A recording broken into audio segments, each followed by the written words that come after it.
What do you mean there are elves in the depths? Tell me everything you know, precious little Lord King. Their arrows were buzzing about the moment they spotted us. I saw 8, and I can't imagine there were more than a dozen. There were an elf wizard with them, and they were picking through the bones of our fallen. We were soundly beaten, and I would not be alive if it weren't for the lad. This does not bode well. But I need to know more. Are you up to travelling back to the city, Mordorum? Ah, Lord King. I cannot draw a bow, but my legs work just fine.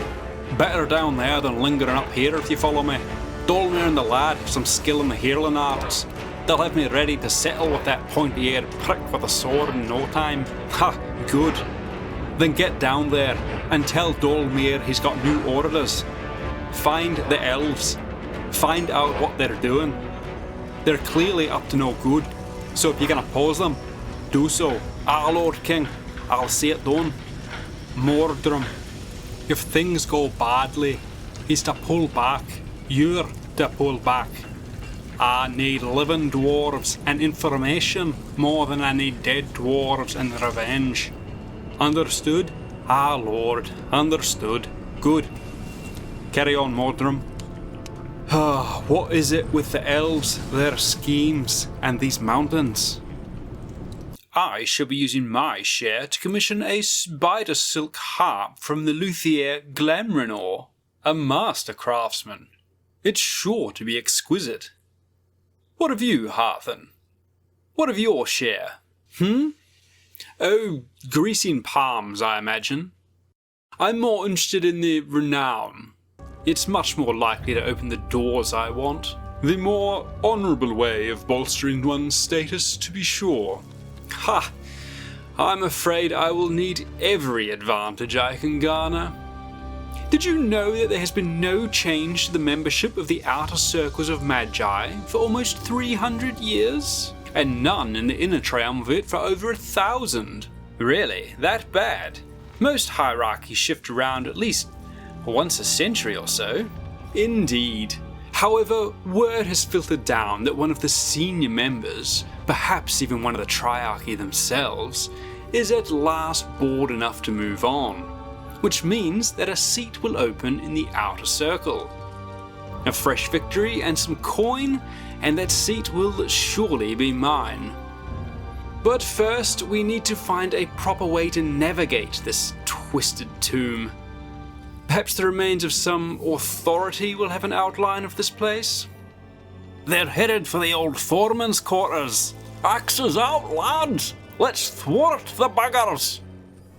Welcome back to the Ash and Stone channel for the second in this series of Frostgrave battle reports. Today we'll be playing a custom scenario, the Foreman's Quarters.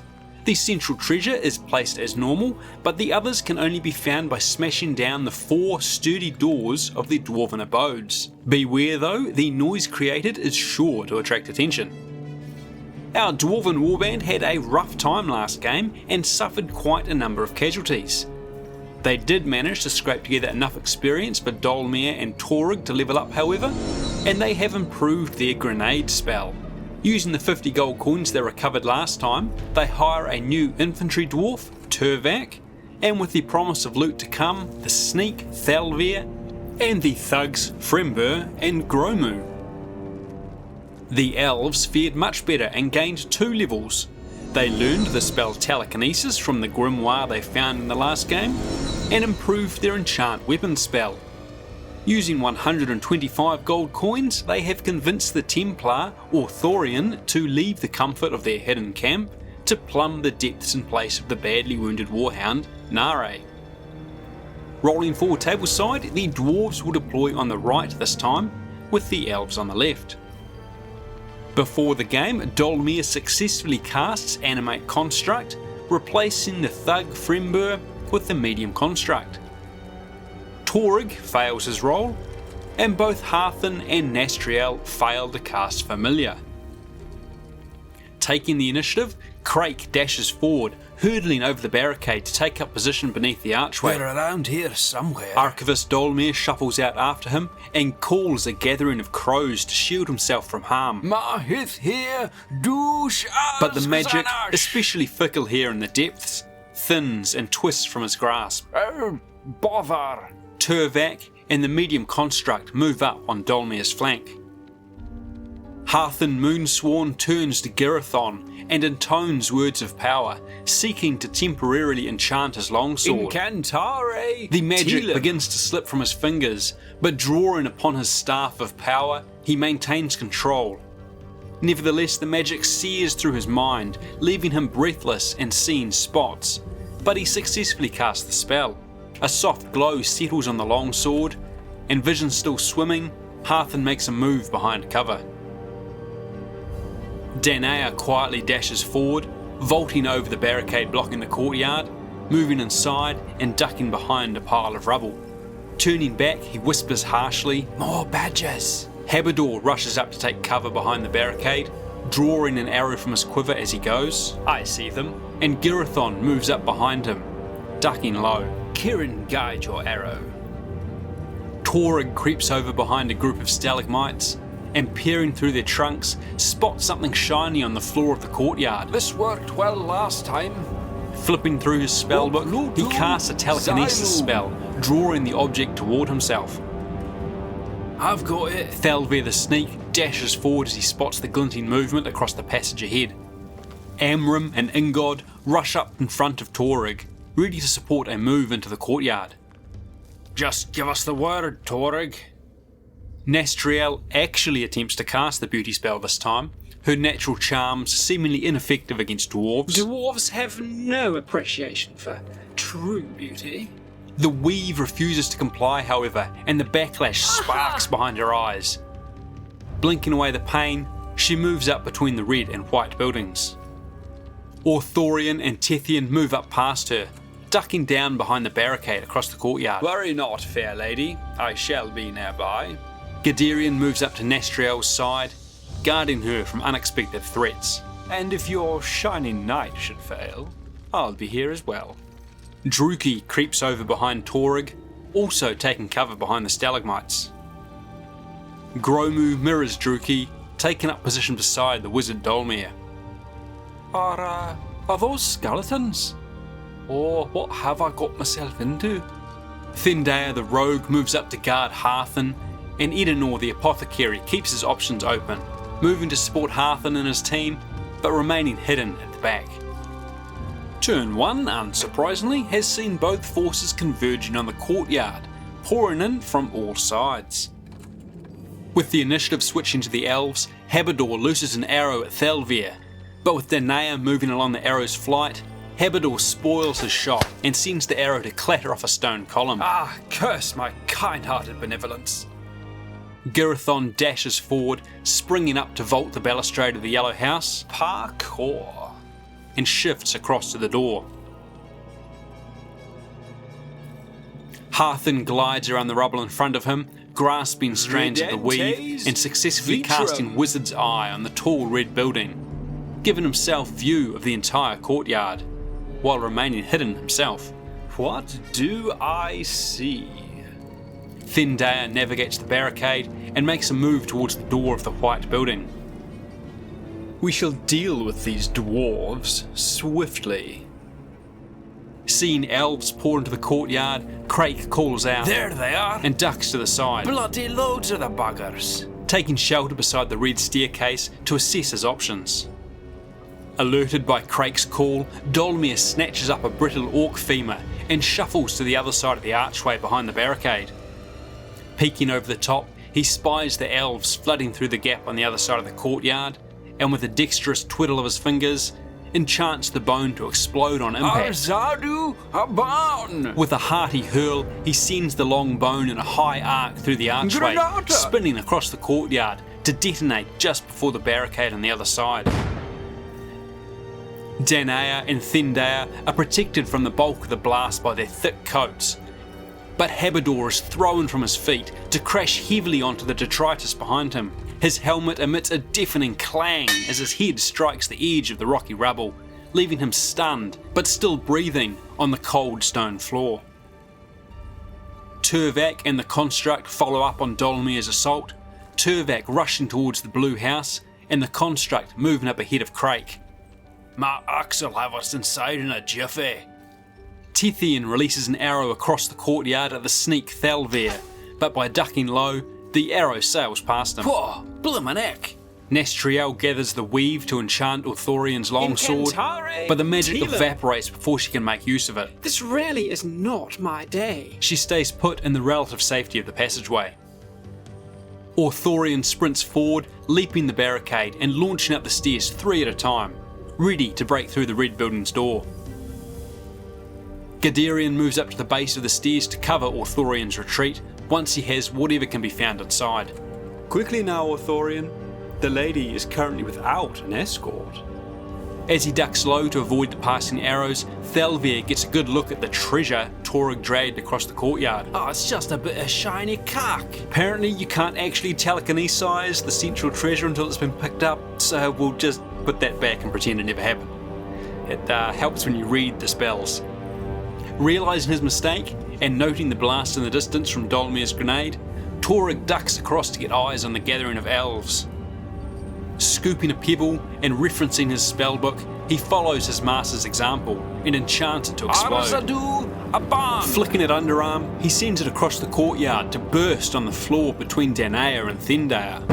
Danaea spots it coming and dives aside, as Thendaia mirrors him on the other side, ducking away, but not quite as lucky.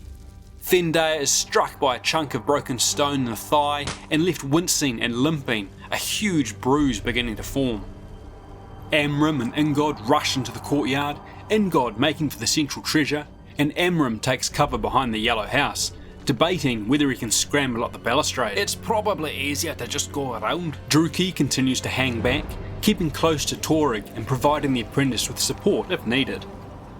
Turning his dive into a roll, Danaea comes to his feet and dashes for the central treasure, bowing low to scoop it up as he eyes the dwarves before him. Come now. There's no need for this to get messy. Edenor moves closer to the action, keeping an eye out, ready to rush to wherever he is needed. Gromu moves up to continue his guard of Dolmir, ducking up against the archway. Oh, this is all very exciting, isn't it? Thalvir charges forward, rushing the elf thief and chopping out with his dagger. Danaea leans back, shifting aside and dodging the wild swing before countering with a thrust towards the dwarf's neck.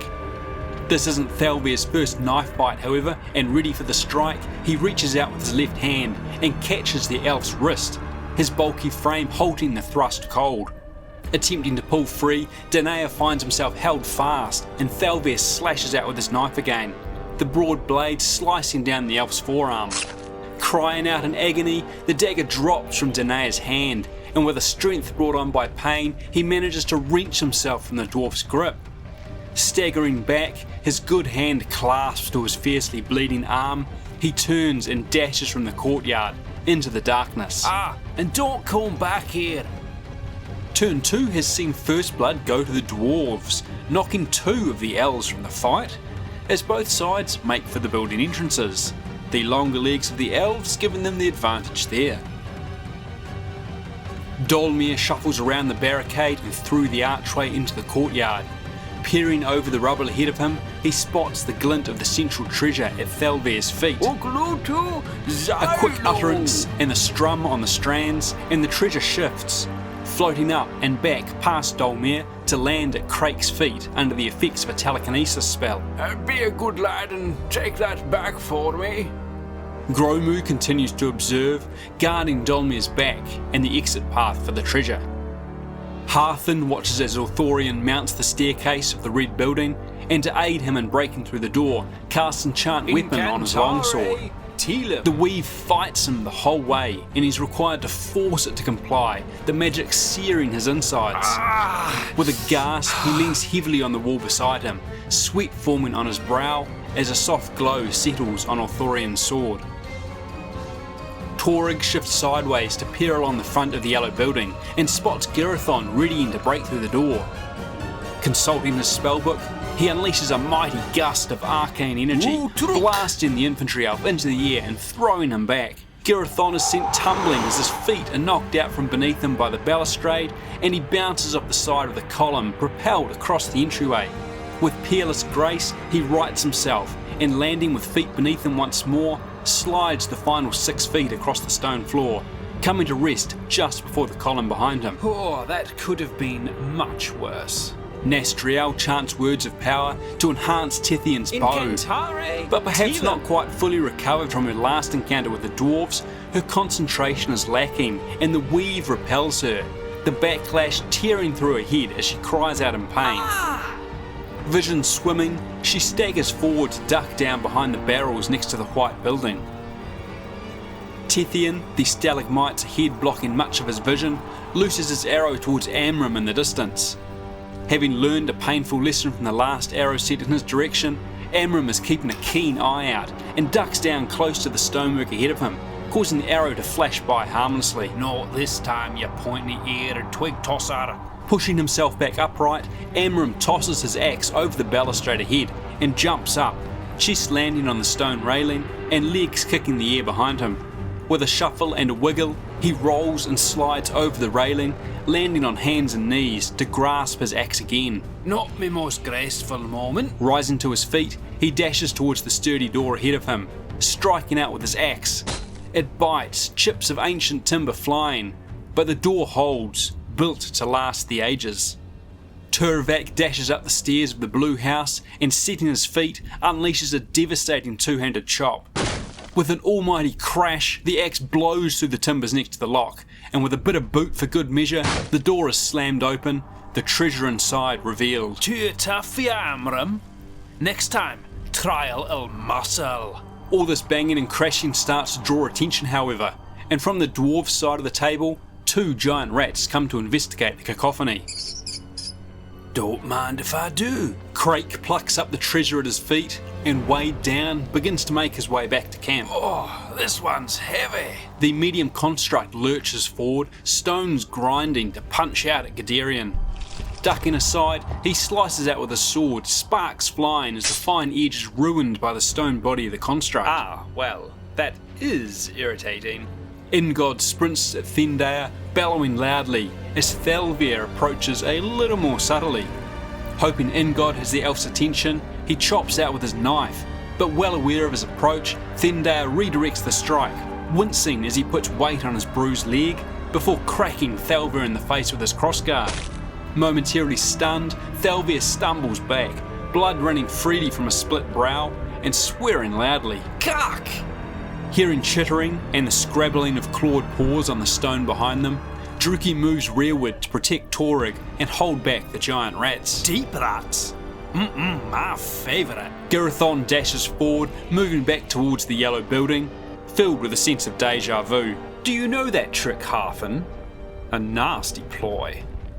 With Thalvir occupied, Thendair spins back towards Ingod, sword thrusting wide.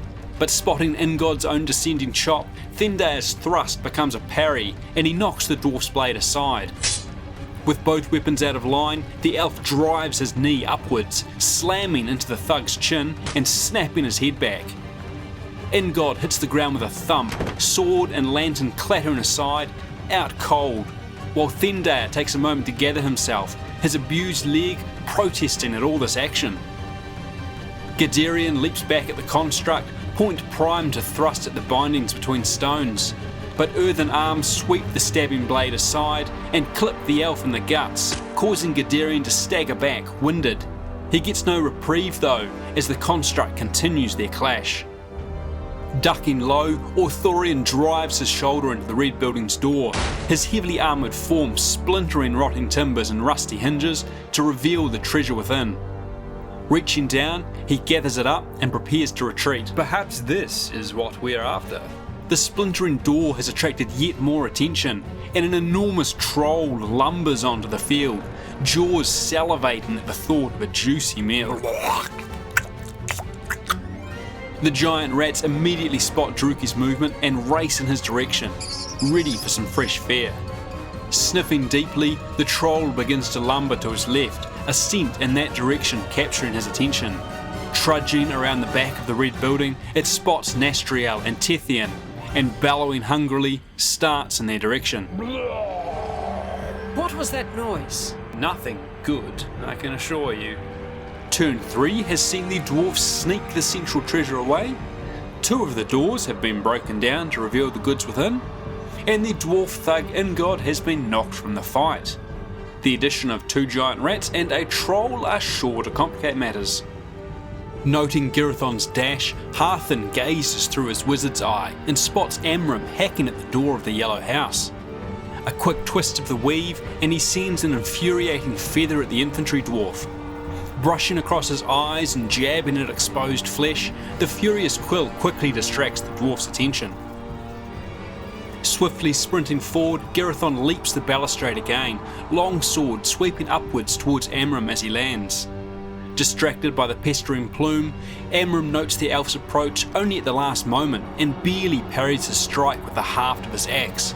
But momentarily blinded by the shifting feather, he misses Girithon's follow-up, the elf dexterously redirecting his attack to fall from above. Aiming for the dwarf's neck, a lucky twitch foils the blow, the longsword crashing into Amram's armoured shoulder instead. Amram stumbles under the blow, already losing feeling in his right arm. Ach, nee! Noting the crashing noises from above, Dolmir spots Orthorian gathering loot at the top of the staircase. Quickly calculating angles, he backs up and summons arcane winds. The weave rebels, and as he reaches out towards his target, it sears along his arms, the magic coursing through him like a lightning bolt. Maintaining his focus through the pain, Dolmir successfully casts the spell, but it leaves him shaking and weak, barely on his feet. The same cannot be said for Orthorian. The arcane blast from below surprises the elf, throwing him and his gathered loot high into the air, scraping the top of the cavern before he plummets to the ground, crashing through rotten crates to the metallic clangs of buckling plate and the sickening crack of splintering bone. Crate continues to drag the treasure back towards camp, and feeling unneeded where he is, Gromu moves into the courtyard to guard Turvak's retreat and cover Dolmir from any threats to the front. Oh great, a troll. Somewhat panicked, Tethian looses a hasty shot towards the troll, the arrow cutting a line across its ribs, but achieving little more than making it angry. Discretion being the better part of valour, he crosses over to the other side of the barrier. Could this day get any worse? Still struggling to draw breath, Gadarian continues to duck and weave around the medium construct, his sword snapping out to thrust between the stones, but he manages to do little more than further blunt his blade on the construct's hard surface. Nastriel's eyes bulge at the sight of the troll, but flickering down to the ruined form of Orthorian, she spots the spine of a dusty tome among the treasures he gathered. Ambition outweighing good sense, she scrambles forward, hugging the wall to gather up the spilled treasures. As the giant rats converge towards him, Druki's broad sword sweeps low, eviscerating the first rat as his boots kick out to ward off the second. With Druki covering his back, Torug moves forward into the courtyard and, spotting Nastriel and Tethian grouped together on the opposite side, scoops up another stone. Forsaking his spellbook, confident he recalls the spell, he begins the casting process. Arzadu Aban! Arm back, ready to toss the stone across the room, he realises that something has gone wrong. The stone begins to burn with arcane energy, radiating throbbing waves of power like heat from a flame. Panicking, Torug juggles the stone hand to hand, the mystic pulses scorching his arms. Gathering his wits, he launches the stone across the room to clatter to the ground beside the elven apprentice, where it fizzles uneventfully, its enchanted energies expended. Oh dear, time for a calming cup of ale, I think. As Thalvir wipes the blood from his eyes, Thendair advances on him. Spotting the elf's approach and his sword slicing out, Thalvir rushes forward inside the sword's reach, the crossguard thumping down awkwardly on his shoulder. Driving his fist forward, he punches the guard of his own weapon into the elf's guts, driving the wind from Thendair and doubling him over, before shoving the elf sideways to trip on his wounded leg and crash down onto the stairs, curled up and groaning weakly. And don't you forget it! Turvak grabs the treasure from the blue building and drags it out and down the stairs, making for safety.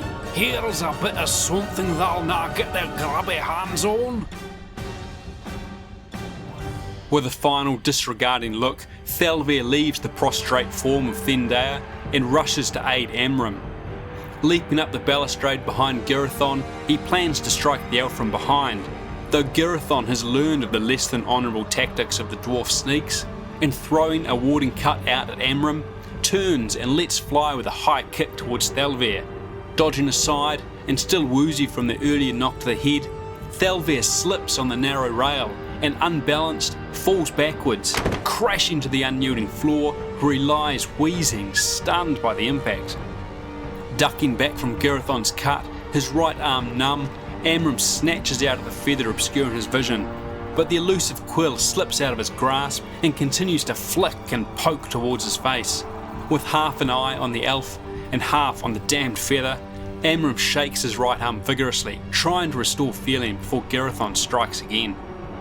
With prey now in sight, the troll lumbers forward with a bellow, its plodding gait getting it close enough to threaten Nastriel should she move. The last of the giant rats ducks away from Druki's kicking boots, lunging in from another angle. But reversing his cut, Druki's sword sweeps back in line, slicing through the rodent's head and brain as it leaps towards him. Right then, that's supper sorted. Turn 4 sees the momentum continue to shift in the dwarves' favour, 4 of their foes falling and the treasure getting closer to home. The elves are struggling to make their presence felt, their dwindling numbers being kept tied up and occupied. With Gromu covering his retreat, Turvat continues to drag his loot closer to camp, passing by Dolmir as the dwarf elder moves further into the courtyard. Keeping the pressure up on the grouped elves, Dolmir hurls another explosive rock into their midst. Sheltering low behind the barricade, Tithian avoids the blast, though Nastriel, distracted by the looming troll, is pelted by stone shards, her left side lacerated by the blast. Knowing things are quickly turning sour, Harthen shouts orders at Edenor. Edenor, Nastriel needs aid. Move to the centre of the courtyard and I'll transpose you to her position. With Edenor in place, Harthen moves up and begins his transpose spell, reaching out to gather strands of the weave. Transpono! Fate does not favour him, however, the weave parting around him, and the few strands he brushes lashing out at its touch. Kirin's doom! Nastriel, transpose Edenor with the troll! Realising Amram is in trouble, Torrig flicks back through his spellbook, turning to his page on the push spell, and hurriedly begins to cast. Still rattled by the disaster earlier, however, his concentration wanders and the magic unravels, lashing out at him as it slips away. Ravaged by forces he's losing control of, he shuffles back, ready to make an exit. Amram restores feeling to his arm and snatches the flittering feather from the air, crushing it in his meaty fist. Bloody thing. Squaring his shoulders, he cuts out at Garethon with his axe. But in his element, Garethon steps forward, beating the axe head with his longsword, deflecting it just enough to slip aside, before slamming his pommel down on top of the dwarf's head. With another almighty clang, Amram is once again knocked out cold. They're not sending their best. Bleeding freely, Nastriel heeds her master's call and turns to seek out Edenor. Spotting the elf in the distance, she begins to cast the transpose spell, but thoroughly battered, she's in no state to continue. Racked by vengeful strands of magic, she stumbles towards Edenor and his healing drafts. She's too close to the troll, however, and her staggering move allows the massive beast to intercept and pin her in place. Seeing Nastriel's state, Tithian draws his dagger and leaps off the barricade at the troll, his blade thrusting down towards the beast's face. Distracted by the weak and juicy meal before it, the troll is taken unaware, and the dagger plunges down, slicing through its thick brow and penetrating through the creature's right eye, before twisting and tearing out as Tithian continues past.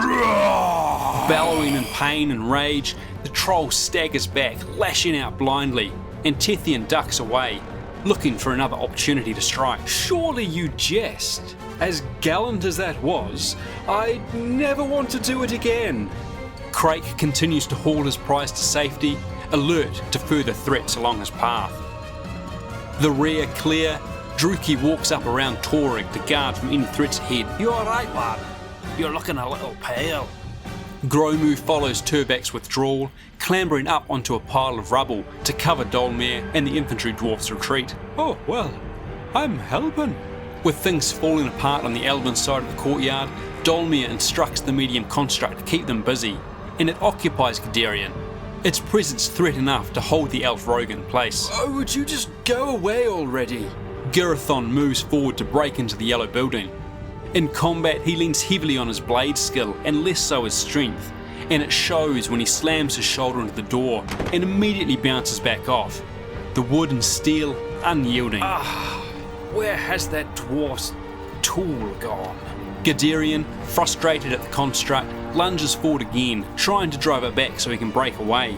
But its stony form continues to prove impervious to his blade, and it drives another rocky fist into Guderian's chest, blowing the wind out of him once more. Heaving, Guderian is unable to escape. Blinded to Tethian on its right, the troll lunges towards Nastriel, swinging out with its left in a mighty backhand. Weakened and hurt, Nastriel tries to leap back out of reach, but she's slow to react, and the troll's meaty digits clip her, causing her to spin and strike the wall behind her. Bouncing off it, she crashes to the ground in bad shape. With that, Harthen calls the withdrawal. Kieran's doom. Fall back. Today being a rough one for the elves. The dwarves also choose to fall back, happy with the treasure they have secured and keen to leave the courtyard that's currently echoing with the menacing roars of the wounded troll. Right, let's roll some more dice. In terms of casualties, Amram quickly recovers and joins the withdrawal, though the repeated blows to the head can't be good for him. Ingod also recovers quickly, hard as rocks. And Thalvir mostly suffers from wounded pride. Could not have gone better for the dwarves. For the elves, Nastriel has a bad time. She'll require some of Edanor's more expensive healing drafts to return next game. Danaer is also badly wounded, and it will take time and more of Edanor's ministrations for his arm to be put right. Thendaer is fine, a couple of bruises, but nothing major. Habador also makes full recovery, his helmet keeping him in good shape. And Orthorian, unfortunately, was killed as a result of his fall. Ouch. For treasure, the dwarves managed to recover 2, the central one, and 1 from one of the buildings. The central treasure comes up with a 7. Let's re-roll that. A 19. That's better. 20 gold coins and a grimoire. And the other treasure is a 1, netting 50 gold coins. The grimoire itself is an 18, followed by a 10, miraculous cure. Ooh, that could come in very handy. I hope you enjoyed this second episode.